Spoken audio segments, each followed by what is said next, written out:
नमस्ते दोस्तों, स्वागत है आपका सोलर सपोर्ट इंडिया में। आज हम छोटे और लो बजट सोलर सेटअप के बारे में बात करेंगे, जो कि 50 वाट सोलर पैनल पर बेस्ड है। यदि आप बिगिनर हैं या छोटा सेटअप बनाना चाहते हैं, घर के एक फैन, एलईडी लाइट या मोबाइल चार्जिंग के लिए, तो ये वीडियो आपके लिए है। सबसे पहले चलिए देखते हैं कि सेटअप में क्या क्या कंपोनेंट लगे हैं।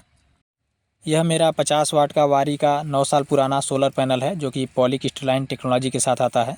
इसे मैंने ऊंचाई पर लगाया है क्योंकि आसपास पेड़ पौधे हैं, तो इससे इसकी छाया नहीं पड़ेगी और पूरे दिन बढ़िया तरीके से धूप मिलती रहेगी। बात करें इसके स्पेसिफिकेशन की, तो इसका VOC 21.47 वोल्ट है, मैक्सिमम वोल्टेज 17.2 वोल्ट है। शॉर्ट सर्किट एम्पियर 3.11 एम्पियर और मैक्सिमम एम्पियर 2.91 एम्पियर है। इस सेटअप का यही मेन पावर सोर्स है। इस सोलर पैनल से आज भी मुझे 2.5 से 2.6 एम्पियर तक की चार्जिंग देखने को मिल जाती है। अब गर्मी बढ़ रही है, टेम्परेचर बढ़ रहा है, तो धीरे धीरे इसके एम्पियर और कम भी देखने को मिलेंगे, क्योंकि जैसे जैसे टेम्परेचर बढ़ता है सोलर पैनल की आउटपुट पावर कम होने लगती है। दोस्तों, यह मेरे सेटअप का दूसरा कंपोनेंट है, जो कि मेरी बैटरी को ओवरचार्ज होने से बचाता है। इसके जगह पर आप लोग सोलर चार्ज कंट्रोलर का इस्तेमाल करिए। मैंने इसके अंदर DC to DC buck converter लगाया हुआ है, जो इस तरीके के आते हैं। तो मैंने इसको इसलिए लगाया हुआ है क्योंकि इसी से मैं इस मशीन को भी चार्ज करता हूं और स्प्रे मशीन को भी चार्ज करता हूं। इसमें देख सकते हैं इस तरीके का कनेक्टर लगा हुआ है, जो कि इस मशीन में भी लग जाता है और मेरी स्प्रे मशीन में भी ये फिट हो जाता है। तो दोनों जगह यूज़ होता है, इसलिए मैंने इसको लगाया हुआ है। क्योंकि सोलर चार्ज कंट्रोलर को आप बार बार कनेक्ट या डिस्कनेक्ट नहीं कर सकते, उसमें सोलर के वायर भी निकालने पड़ते हैं, तो ज़्यादा थोड़ा दिक्कत की बात हो जाएगी। ये मेरी बैटरी है 12 वोल्ट 12 एच की। इससे लोड में मैं एक LED बल्ब और ये मशीन चलाता हूँ। बैटरी के वायर भी इस मशीन में ही कनेक्ट होते हैं और सोलर की पावर जो होती है वो मशीन के ज़रिए होते हुए इस बैटरी में हमारे जाती है। और LED के वायर भी मैंने इसी मशीन में कनेक्ट किया हुआ है और यहाँ पे स्विच है, जिससे मैं ऑन ऑफ कर लेता हूँ। इस मशीन के बारे में थोड़ी जानकारी दूँ तो इसका काम खेत में फसलों को जानवरों से बचाने के लिए होता है। खेत के चारों तरफ इससे तार घेरा जाता है और उस तार में इस मशीन की मदद से करंट भेजा जाता है, और जब जानवर उस तार के संपर्क में आते हैं तब उन्हें तेज़ झटका लगता है और वो दोबारा नहीं आते हैं।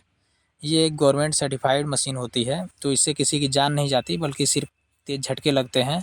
और जानवर जब संपर्क में आते हैं तब इस मशीन में अलार्म भी बजने लगता है, तो हमें पता चल जाता है कि जानवर आ चुके हैं। तो आप भी इस तरह की मशीन का इस्तेमाल कर सकते हैं खेत को जानवरों से सुरक्षित रखने के लिए।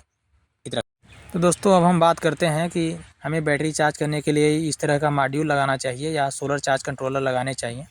तो दोस्तों, यह मॉड्यूल आपकी बैटरी को ओवरचार्ज होने से तो बचा देता है, लेकिन और दूसरा कोई भी प्रोटेक्शन प्रोवाइड नहीं करता है, और ये हीट बहुत ज़्यादा करता है। तो अगर आप लगा रहे हैं तो इस तरीके की हीट सिंक लगाइए इसमें, ऊपर भी IC के और IC के जस्ट नीचे भी हीट सिंक लगाइए।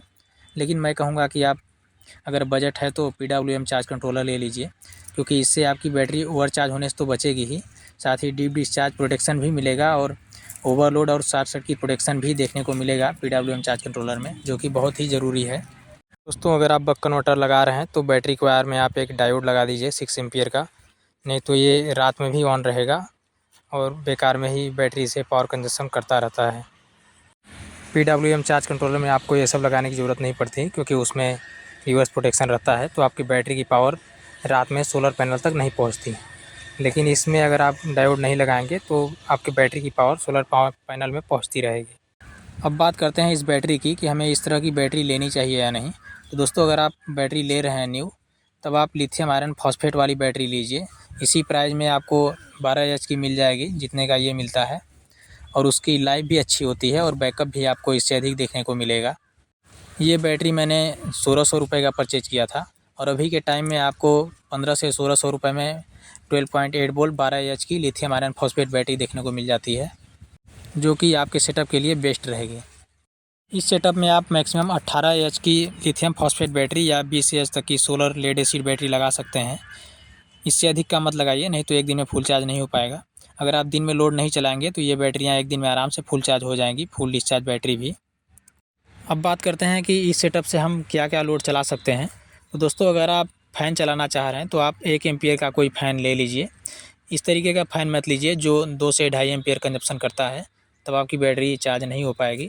तो आप 1 एम्पियर का एक फ़ैन ले सकते हैं, साथ ही बैटरी लगा लीजिए 6 एच की, 12 एच की या 18 एच की। तो उससे आप रात में अगर दिन में फ़ैन चलाते हैं तब आप एक एलईडी रात में चला सकते हैं, इतना बैटरी आपका चार्ज हो जाएगा।